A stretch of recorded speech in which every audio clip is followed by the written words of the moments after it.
The Reluctant Fell Runner by Nigel Law. Available on Amazon for $9.99. Firstly, acknowledgements. When it comes to writing my acknowledgements, it's very difficult to put my thoughts into adequate words. I have only had a little taste of the fells and fell running, and cannot compare my knowledge or achievements to so many people who know and have achieved so much more. This is just a little comedy to introduce you to their world. I would like to acknowledge John Spooner, who was the first person to drag me out running and up into the fells. Our running buddy was Graham Lawton, who is sadly no longer with us. He's the tall, good-looking subject in the halo of cloud on the front of the book, while I am, as usual, doing my best to tag along at the back. John Spooner is not in shot because he is the one taking the photo before running back to navigate at the front. I'd like to thank Ian Mercer and Andy Thirlwell for their company on the fells, as well as any others who I have not mentioned. In writing this book, I have sounded out many storylines with friends and taken on their advice, but the responsibility and fault for them is all my own. I'd like to thank our ancient ancestors who cleared the trees by hand with perhaps some four-legged help, and to the modern day farmers who maintain the landscape. Also the ancient shepherds who found and cut the dirt pathways with their feet. I would like to encourage the people who run fell running clubs and those who put on fell running events. As a final word, I would like to herald the unheralded. While there are Olympic athletes and champion boxers who are known and celebrated worldwide, there are a handful of people who undertake physical and mental endurance challenges that are so vast they defy comprehension, and yet their achievements are known to so few. The Reluctant Fell Runner. Introduction. Camo is painting and decorating in a private house, and the husband and wife come to see how he is getting on. The wife has a cup of tea for him. "There you go." "Thanks," said Camo, putting the paint roller in the tray and wiping his hands on his trousers before taking the mug carefully from her. "You've got a good one there," he says to the husband and nods at his wife. She blushes and giggles. "Ooh." "Take her with you when you go if you like. 30 years should be more than enough for anyone." She looked disappointed, sighs and says, "I quite agree, yes. Take me with you and get me away from this old so-and-so." "Don't tempt me! Don't tempt me!" says Camo enthusiastically, and the wife laughs and giggles. "Oh, stop it, you're embarrassing me," she said. "Bit different this from the army then, eh?" said the husband. "Yes, for a start I'm not getting shot at," said Camo. Camo slipped for a second to a serious look. It was just passing, and the husband and wife spotted it, but as it was mild they shrugged and let it go. "Oh, you have done a lovely job though, hasn't he, Jim? It's nice to find a man good with his hands." "Steady on," said Camo. "Oh, you are a one, I didn't mean that. But you have done a lovely job. It's nice to get it professionally done, isn't it, Jim?" "Yes, well, I could have done it, but it's finding the time. And he's got all the equipment, hasn't he?" "Listen to him," she said, nodding at her husband. "He's got all the time in the world now he's retired." "And my arthritis plays up. You know about my arthritis."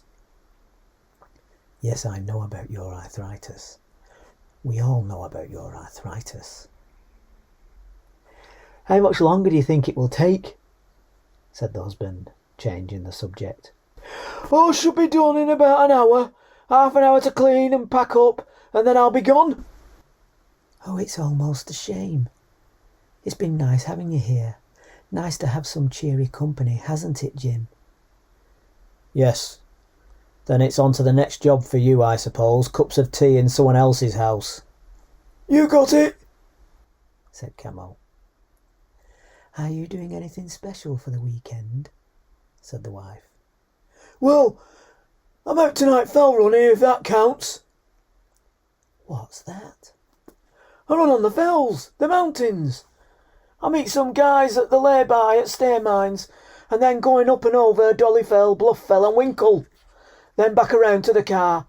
That'll be 7,000 feet of climb and 14 miles, all in the dark. Friends of yours? Said the husband. Never met them before. There are a few social media pages you can go on and arrange it. People come from all over. Some even from down London way. There's no hills down there, and they like to get out to the big smoke for a bit, you know. The husband and wife looked at each other. You mean, he said, you were going to a lay-by in the middle of nowhere at night? To meet a group of strange men you've never met before? To go over a mountain range in the dark? Yes. Well, I never.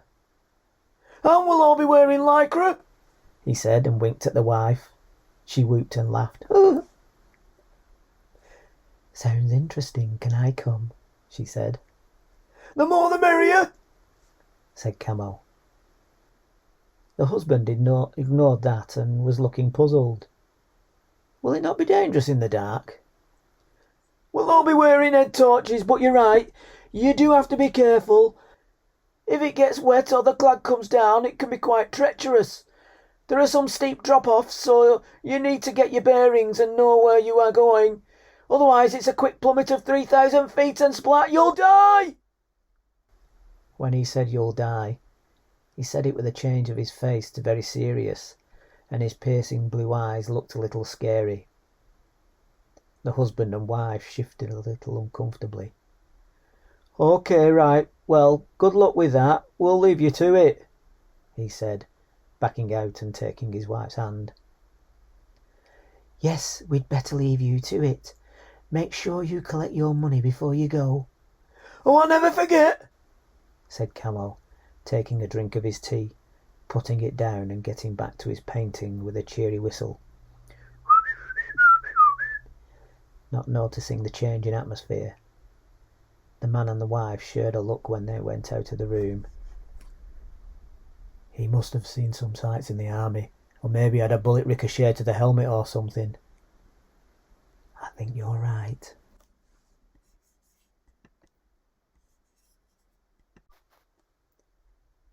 Later that night, a car arrived to join two others at a lay-by between two dark mountains.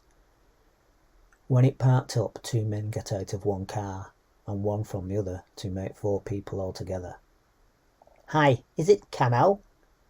Yes. Hi, I'm Will, and this is Ian, and you must be Brenton. That's right, nice to meet you. Everyone shook hands and then went back to the cars to sort out their gear.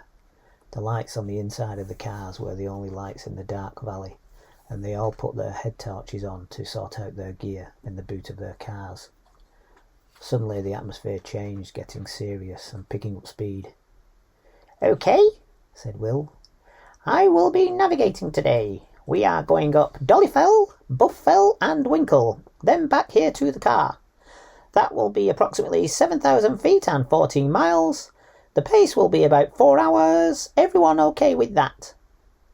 Yes. Looking forward to it, said Camo. 2 minutes and we are off then. OK. Good, said Camo. After 2 minutes, the cars were locked. A last check of car keys and the essentials.